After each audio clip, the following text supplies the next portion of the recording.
Hi, I'm Chaplain Larry Crabtree, serving with the Maryland State Police and St. Mary's County Sheriff's Office.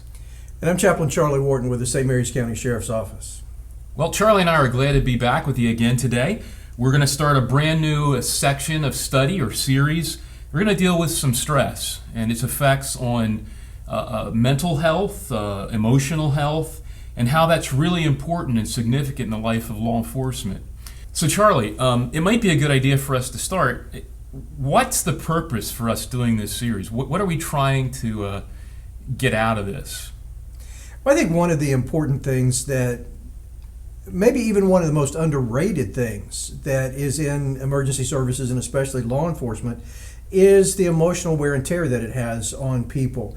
We talk a lot about the physical dangers. We talk a lot about the legal problems that people can get into. Yeah. But one of the most important things to understand is when you come into this profession, you're gonna take out of it a lot of baggage, and most of that baggage is going to be emotional.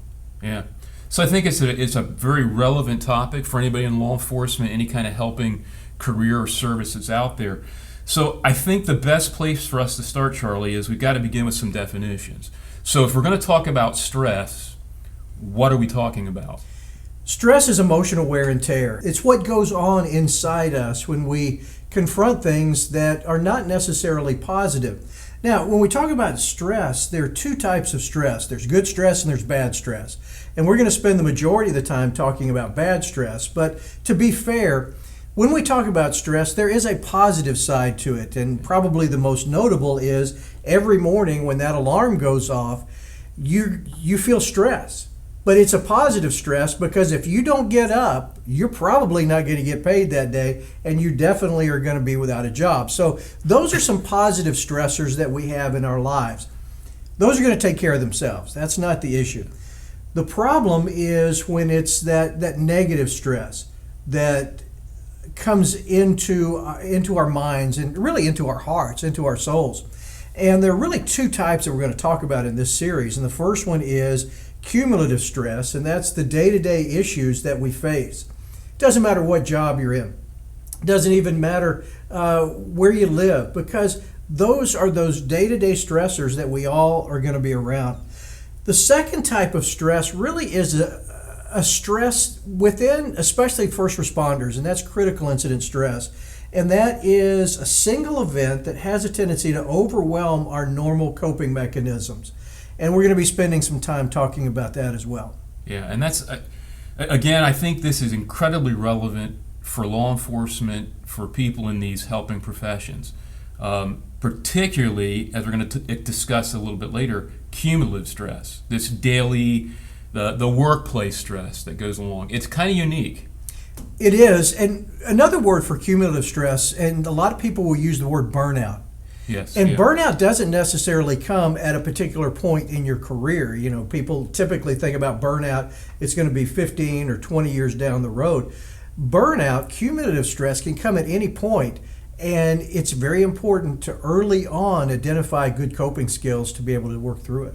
Yeah, excellent. We're talking really about what stress is, what we mean as we're going into this new series. There's a lot of definitions out there about stress and what stress is. So we really want to focus on the impact that it has, especially in emergency services. Okay. So before we dig in any deeper, just right now for this segment, we're about to close this out, but what are some ways to deal with the daily stress we face? What are some things that law enforcement officers, those in the helping professions, can do? I think one of the first things is have good health habits. Take care of yourself physically, because there is a connection between your physical health and your emotional health. I think a second thing is accept what you can change and don't worry about those things that you can't. We'll talk about that maybe in the next segment as we get deeper into cumulative stress and burnout. Another thing is find somebody that you can talk to, and not somebody who brings you down. Find somebody that can lift you up. And I think that's something we're going to talk about a lot in this series. I think it's really important. We've got to be able to talk to each other and share a little bit of what's going on inside. And that's a problem in law enforcement typically. It is, and then another thing, kind of in that connection, because there's some toxic people out there, and if we're talking to those toxic people, and they keep building that cancer, building that acid inside us, it's going to have a negative impact. May not impact them at all, but it can very well have an impact on us. Yeah. Well, good stuff, Charlie. I'm really looking forward to our discussion together. I really believe this can be quite helpful. So this should be some good information. I'm excited. Well, it's time for us to say goodbye. So as always, be strong And be safe.